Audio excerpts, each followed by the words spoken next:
Pero pagdating sa capacity, we have this one is 90,000 milliamp, while this one has only 40.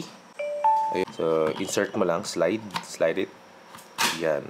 Ayun, charging. Nice. I-charge naman tayo ng laptop. So we have this laptop, the new one and the old one. So i-try mo natin to old laptop natin na ROG.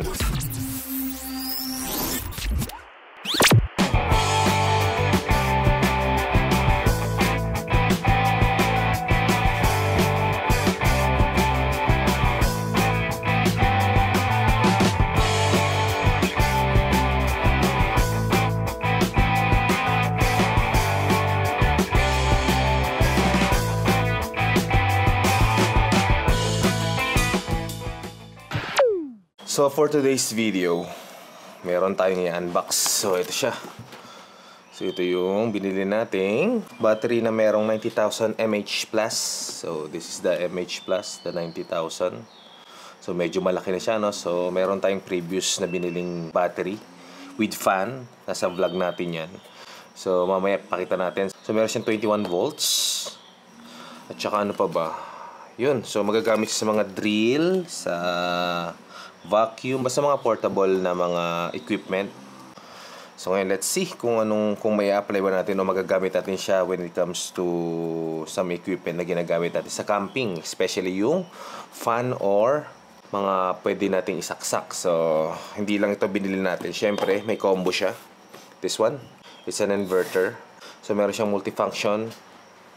Ayan, kung titignan nyo sa video. Ayan. So, saksakan siya inverter. Meron siyang, dito. Inverter siya papuntang 220. So, instead of buying power station like this, so we have this power station. Ito yung dati nating binili, Tilex.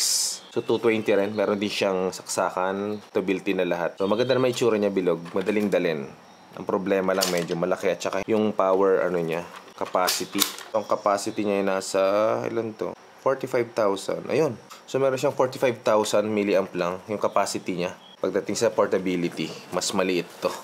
Mamaya makita natin kung bakit pag-unbox natin. So, ito yung dati nating binili, Tilex. Okay naman siya. Medyo bulky lang.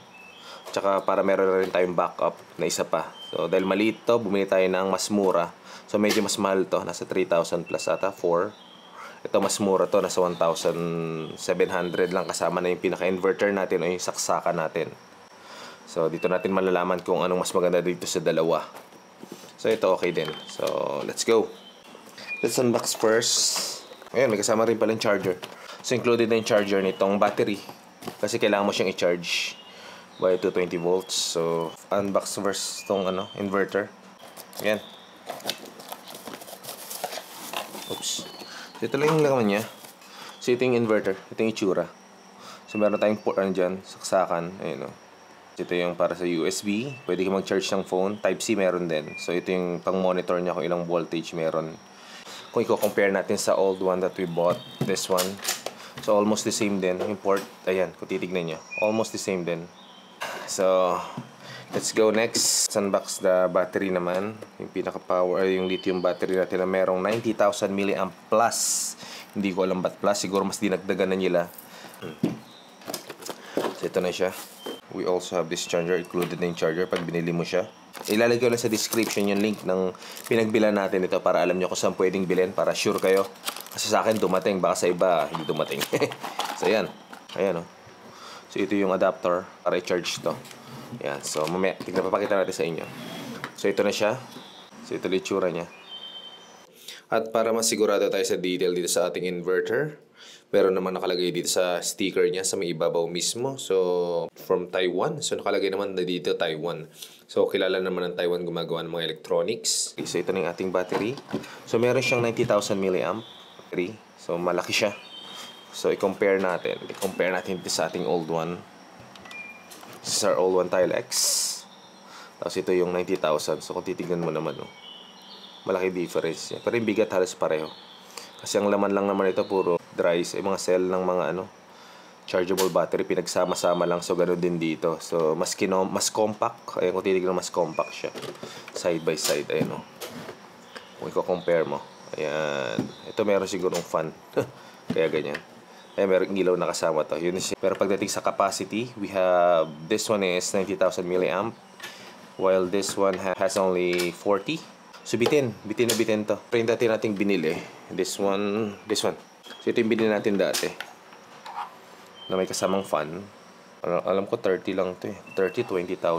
So bumili tayo ng extra for backup. Actually ito na magiging backup ngayon. So yung binili natin to yung isang content natin kasama yung fan. Ayan o, ilalagay yan dyan. Yan. So, hindi yan ang vlog natin ngayon tungkol sa battery. So, yun nga, pwedeng kapit yan. So, it means pwede mo rin gamitin to para sa fan. Titignan nyo, pareho ng socket, pareho ng pinagsasalpakan nitong battery. So, if the same siya, so ibig sabihin pwede rin natin gamitin. Ayan. And the difference is, mas matagal mo na siyang gagamitin. So, dun sa vlog ko, sabi ko dito, nagagamit ko siya up to 4 to 5 hours straight. So, kaya itong tumagal. So, it means, kung ito ay 90,000, kaya tumagal ng doble. So, malaking tulong para sa fan. Hindi lang sa fan. Siyempre, dahil nga meron siyang saksakan, ibig sabihin, pwede ka mag-charge. Pwede ka magsaksak ng anything na gumagamit ng plug. Basta hindi ka na pwede magsaksak ng mas matataas tulad ng mga blower, mga pangluto mo na disaksak, and what else, yung mga matataas. Pero laptop, siyempre pwede. Sure yan sa laptop. Subukan na yan. I just put it in here kasi socket niya pareho din dito. Sa fan pareho din, yan din, no? So, insert mo lang, slide it. Yan. Ilaw yan, ilaw. Meron ditong switch on and off. So, ang galing, no? Meron siyang features na ganito for safety. Pag di mo ginagamit, off mo para hindi magkaroon ng ground. Ayun yung voltage niya, 20.8. Subukan natin tong ating charger. So, let's see. Okay, here we go. Ayun, charging. Nice. So, gumagana siya. Ano rin. So, they have this USB type na port. Ayan. Tingnan natin kung gagana. Ayun, gumagana din. So, ibig sabihin, lahat naman dito gumagana. Yan. So, ngayon, tatry naman natin sa laptop. Tignan natin kung kakayanin niya yung laptop. Ayan. So, ngayon, mag-charge naman tayo ng laptop. So, we have this laptop. The new one and the old one. So, itry mo natin ito old laptop natin. 90 watts ata to. Hindi siya ganong kataas yung power ng ating adapter o yung power brick. Saksak natin. Ayan. Ito na yung ating socket. Saksak natin sa ating power socket. Galing sa power bank na yan. So, ito yung luma natin na merong 90 watts ata to. Mas mababa to ngayon kasi ito yung mga luma natin. Ayun, may kidlat. Ayan. Ayan, as you can see, there's a lightning logo dyan. Ibig sabihin charging siya. Ayan. So, gumana. 90 watts. Kaya naman. So, ibig sabihin, possible na mag-charge yung mga medyo mas later part ng mga laptop model. So, ito mga 3 years ago. Ito, 2 years ago na tong ROG natin na to. Pang gaming. Pero, bumili tayo ng bago. So, subukan natin yung bago natin kasi mataas yung wattage nun. So, let's go dun sa ating isang laptop. Ito muna. Ito na yung bago natin, last year ata to. Yung Zephyrus natin. Ito medyo mataas ang wattage ito. Nasa 200 ata. Alam ko 200 watts to, wattage. So, test natin. So, ayan. Charging din, ha.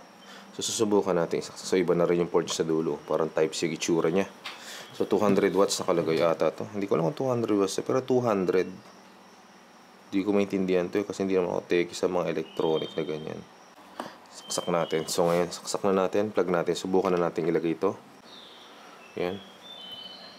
So there's a lightning logo rin. Yun yung kidlat. Ibig sabihin charging. So possible. Possible mag-charge ng laptop. 2 laptop na luma at saka yung bago. So pwedeng pwede. Magandang gamitin dahil meron ng kasamang inverter. So papuntang 220. Sarado na natin to. Hindi natin ginagamit. Okay. Yan. So, ibalik natin yung ating biniling Tilex. We have this Tilex. Okay naman. Ganda. Parang minion. Tapos ito, manipis lang. So, meron tayong dalawang saksakan pagdating sa camping. Yan. Dahil wala pa tayong pambili ng mga Eco Flow na yun. Yung mga malakihan. So, ito muna tayo mga maliliit lang. Pwede na yan. Saglita lang naman tayo sa camping. Hindi naman tumatagal ng linggo. Anyway, so, yun. Ito na siya. So, hanggang dito na lang po tayo. Thank you for watching. Please like and subscribe and hit the bell button para po ma-update pa tayo sa mga susunod nating mga video dyan. Goodbye and God bless. Ciao!